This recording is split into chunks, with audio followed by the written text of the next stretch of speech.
डर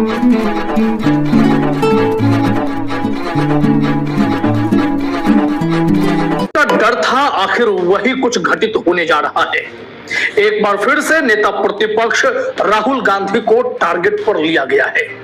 जो काम लोकसभा स्पीकर ओम बिरला अब तक नहीं कर सके हैं, उनसे पहले अमित शाह के नेतृत्व वाली होम मिनिस्ट्री करने जा रही है। अमित शाह की पुलिस के पास एक बड़ा केस राहुल गांधी के खिलाफ बनाया गया है और वहां से जो कुछ होगा वो सीधे राहुल गांधी की सांसदी को भी प्रभावित कर सकता है। आप जानते हैं कि अमित शाह और नरेंद्र मोदी हिसाब करने के लिए जाने जाते हैं, फिर चाहे थोड़ी देर से करें या तुरंत कर दें, फिर चाहे किसी के जरिए ही ये बदला लेने की सियासत क्यों न शुरू करनी पड़े, खेल शुरू कर दिया जाता है। जरा आप अपने स्क्रीन पर देखिए, ये विघ्नेश शिशिर का ट्वीट है। बेसिकली वो इंफॉर्मेशन दे रहे हैं कि उन्होंने अमित शाह की दिल्ली पुलिस के सामने एक बड़ी शिकायत लगाई है। कई धाराओं में राहुल गांधी के खिलाफ केस करने के लिए उन्होंने मामला तैयार किया है। मैं बताता हूं इसमें डिटेल क्या है, लेकिन विघ्नेश शिशिर के बारे में 2 लाइन में समझ लीजिए। ये बीजेपी के कार्यकर्ता हैं और इनकी असली पहचान ये है, ये राहुल गांधी के खिलाफ कुछ बड़ा करना चाहते हैं। फिर चाहे उनकी राहुल गांधी की नागरिकता को लेकर ही उन्हें अदालतों का चक्कर क्यों ना लगाना पड़े, ईडी सीबीआई का चक्कर क्यों ना लगाना पड़े। जब वहां भी दाल नहीं गली तो अब उन्होंने राहुल गांधी को साधने के लिए, उन्हें फंसाने के लिए संसद का मुद्दा उठा लिया, जो शायद उनके अधिकार क्षेत्र में है नहीं, जिनकी जिम्मेदारी है उन्होंने सिर्फ उन्हें रोका है, लेकिन ये केस चाहते हैं। मकसद क्या है? एक और केस राहुल गांधी पर थोप देना। विघ्नेश शिशिर ने लिखा है कि मैंने 8 फरवरी 2026 को पार्लियामेंट स्ट्रीट पुलिस स्टेशन एक केस दर्ज किया है, एक शिकायत लगाई है। किसके खिलाफ? राहुल गांधी के खिलाफ, जो कि लोकसभा में सदस्य हैं और नेता प्रतिपक्ष भी हैं।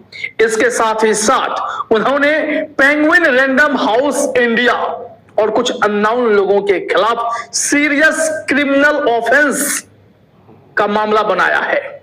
उन्होंने कहा है कि 4 फरवरी 2026 को पार्लियामेंट बिल्डिंग के कंपाउंड में राहुल गांधी ने ऑफिशियल सीक्रेट्स को न सिर्फ डिस्क्लोज किया बल्कि उसे पढ़ा। उन्होंने classified military and defence secrets public में कोट किया। इसके लिए उनके ऊपर धाराएं लगाई जाएं और एफआईआर दर्ज किए जाएं। कौन कौन सी धाराएं हैं जरा समझिए। एफआईआर जो दर्ज करवाना चाहते हैं उसमें sections 3, 5, 6 and 9 official secrets act 1923 और अंडर सेक्शन 61, 147, 148, 152, 197 एंड 353 ऑफ भारतीय न्याय संहिता 2023। इन धाराओं के तहत वो क्यों राहुल गांधी के पीछे पड़े हैं ये समझिए। दरअसल आप जानते हैं कि 4 फरवरी को राहुल गांधी ने संसद के भीतर और संसद के बाहर कारवा मैगजीन में छपे जनरल एमएम नरवणे के उस मेवायर को पढ़ा, उस आत्मकथा के कुछ हिस्से को पढ़ा जिसमें प्रधानमंत्री नरेंद्र मोदी और राजनाथ सिंह पर गंभीर आरोप लगाए गए हैं जनरल साहब के द्वारा, पूर्व आर्मी चीफ के द्वारा। अब संसद के बाहर जब उन्होंने पढ़ा तो विघ्नेश शिशिर ने इसे मुद्दा बनाया है कि राहुल गांधी ने ऐसा करके देश की सुरक्षा और अखंडता को खतरा पहुंचाने की कोशिश की है। उन्हें ऐसे गोपनीय चीजों पर पब्लिकली नहीं बोलना चाहिए था, किताब के उस हिस्से को नहीं पढ़ना चाहिए था। इस वजह से उन पर तुरंत सीरियस क्रिमिनल चार्जेस लगाए जाए और उन्होंने इस कंप्लेन की जो कॉपी है नई दिल्ली पुलिस कमिश्नर को भी दे दिया है और नई दिल्ली पुलिस के डिप्टी कमिश्नर को भी दे दिया है। अब उन्होंने टैग भी कर दिया है दिल्ली पुलिस के तमाम विभाग को, प्रधानमंत्री नरेंद्र मोदी को, अमित शाह को, ओम बिरला को, होम मिनिस्ट्री को, पीएमओ को, राजनाथ सिंह को, डिफेंस मिनिस्टर इंडिया को, किरेन रिजिजू को, लोकसभा सेक्रेटेरिएट को, लोकसभा स्पीकर को। क्यों? मकसद साफ है, एक अटेंशन पाना है।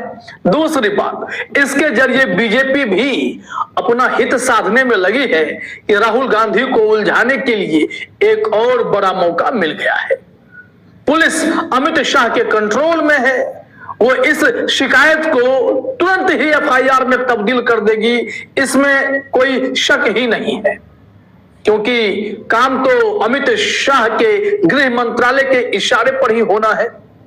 लेकिन विघ्नेश शिशिर जिस टारगेट में लगे हैं उसमें उन्होंने एक कदम और आगे बढ़ा लिया है। लखनऊ में वहां की अदालत से केस हारे तो अब यहां दिल्ली में मामला खोल लिया है, मुद्दा मिल गया इन्हें, जनरल एमएम नरवणे की किताब। लेकिन विघ्नेश शिशिर क्या ये बता पाएंगे कि अनपब्लिश्ड बुक का वो हवाला दे रहे हैं, उस पब्लिशर को भी टारगेट कर रहे हैं, कुछ अननोन लोगों को भी टारगेट कर रहे हैं। लेकिन राहुल गांधी ने तो वो हिस्सा पढ़ा है जो कारवां मैगजीन में छप चुकी है। तो कारवां मैगजीन में छपी चीजों को पढ़ना, जो उनका ही स्टेटमेंट है नरवणे साहब का, वो गुनाह कैसे हो गया? अब इसको लेकर वो घिर भी चुके हैं।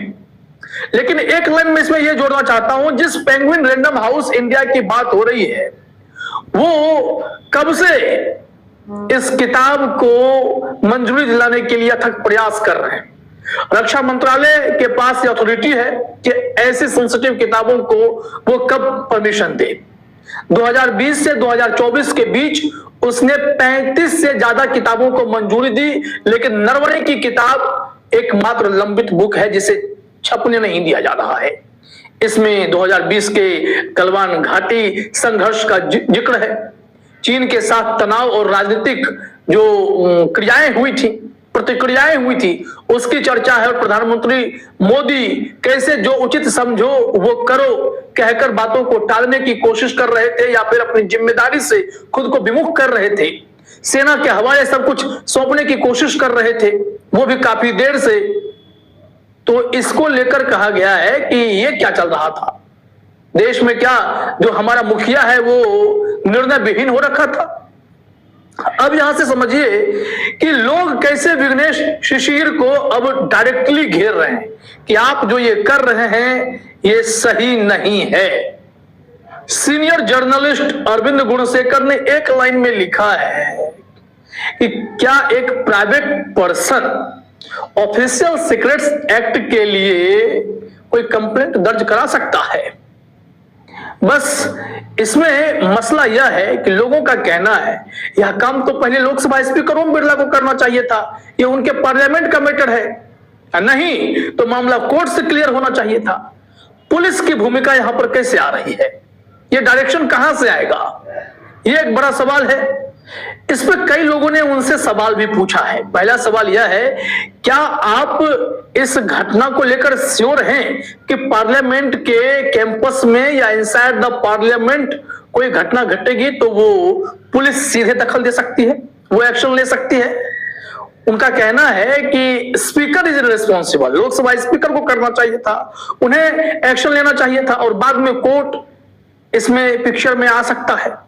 विघ्नेश शिशिर जवाब दे रहे हैं कि मैं भी कर सकता हूं, क्योंकि ये जो है पार्लियामेंट के बाहर हुआ है, संसद भवन के कंपाउंड में हुआ है, तो फिर मैं यहां पर केस कर सकता हूं।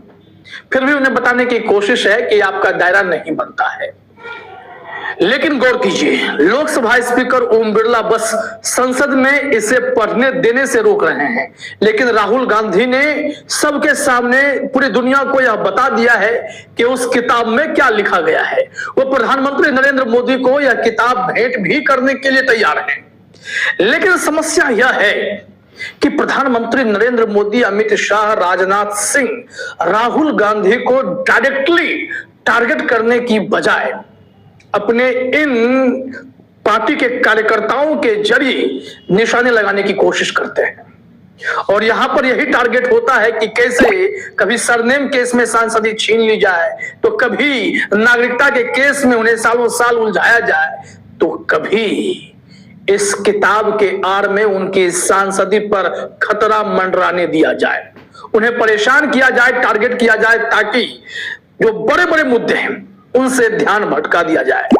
लेकिन यह मामला कोर्ट में कितना टिकेगा? एक्सपर्ट कहते हैं कि ऐसे केसेस कोर्ट में जाएंगे तो पहला सवाल ही यही होगा कि आपने क्या भारत सरकार के वकील से ऐसे प्रोसीडिंग्स के लिए अनुमति ली थी? आपको क्या यह अनुमति दी गई थी? दूसरी बात यह कि लोकसभा स्पीकर को अगर यह गलत लग रहा है या नेशनल सिक्योरिटी के लिए खतरा है,